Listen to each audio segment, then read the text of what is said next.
हा कोरिओ कंपनीचा फ्रायर आहे आणि तुम्हाला सांगते हे केकचं भांडं ह्याच्यात बसतं की नाही याची मला गॅरंटी नव्हती आणि हा धूळ खात पडलेला। ही बघा बिग बाजारचं ओन ब्रँड होतं कोरिओ, तो मी घेतला होता आणि ह्याच्यात हे सगळं बनवलं जातं। मी नवीन सगळं बनवायचे, फ्रेंच फ्राईज हेम तेम सगळं, शेंगदाणे वगैरे भाजणं फार जोशमध्ये करायचे। आता 3 वर्ष झाले हा धूळ खात पडलेला आहे, 3 ते 4 वर्ष झाले, तर मी त्याला वापरतच नव्हते म्हणून मग आता पुन्हा वापरायला काढलेला आहे। आणि त्याच्यात बघा काय झालंय,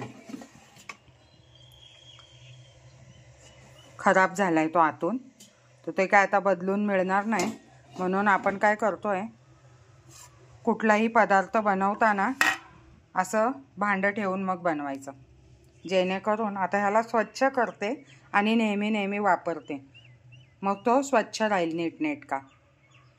आणि ते आतलं जे आहे ना ते पण ऑइल लावून ठेवते, आपोआप ते ठीक होईल थोड्या दिवसांनी, त्याचं कोटिंग गेलेलं आहे, तर त्याच्यात हे भांडं आपण वापरू शकतो।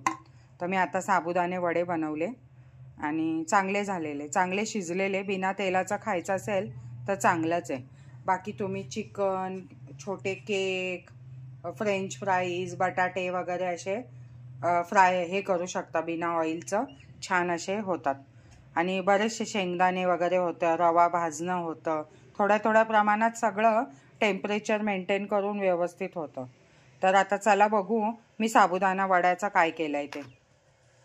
इथे भांडं बाहेर काढते, कारण आहे ना माझा फ्रायर आहे ना बघा असा झालाय, कारण हा जुना आहे, बिग बाजारमधून घेतला होता मी हा, आणि तुम्हाला सांगते कोरिओ कंपनीचं, बिग बाजारचं ओन ब्रँड होतं हे, पण आता ह्याच्यात आपण भांडं ठेवून वापरू शकतो। तर इथे मी जे हे केलंय ते बघू आपण कसा झालाय ते। शिजला तर चांगला आहे, पण ते खाल्ल्यावरच कळेल की कसा झालाय ते।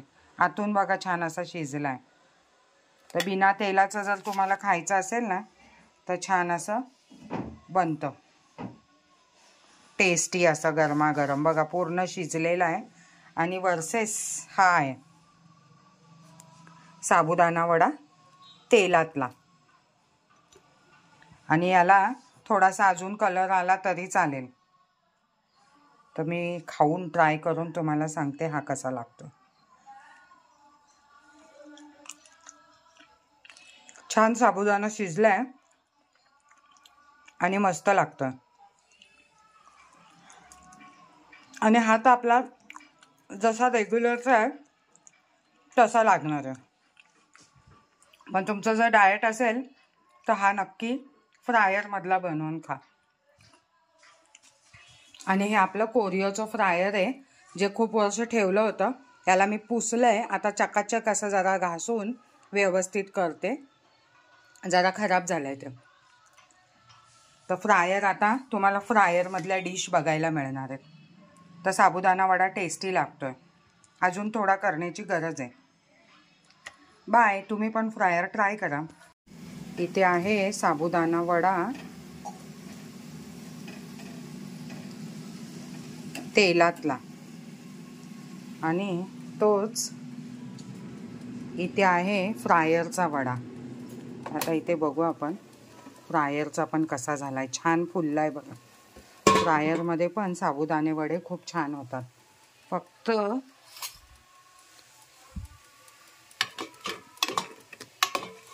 दोन्ही साईड व्यवस्थित करून घ्यायच्या। तर इथे छान असा फ्लफी झालेला आहे, अजून थोडासा करून घेऊ आणि बघू मग कसा होतो। तर इथे सेट करू ह्याला पुन्हा, 10 मिनिटावर लावलेला 180च्या टेम्परेचरवर, 3 वर्षाने ह्याला वापरायला काढलाय। आणि इथे आहे आपला तेलातला, गेल्या वेळेस तेलातला फुटलेला, त्यामुळे आहे ना झटकाच बसलेला, असं वाटलेलं नको तेलातलं करायला, आणि तो बघा इथे दुर्लक्षित झालाय, थोडासा डार्क झालाय। तर आता आपण दोन्ही झालेले आहेत आपले, फ्रायर पण बंद झालाय, तर तेलातला आणि फ्रायरचा असे दोन्ही बघू कुठला चांगला झालाय ते।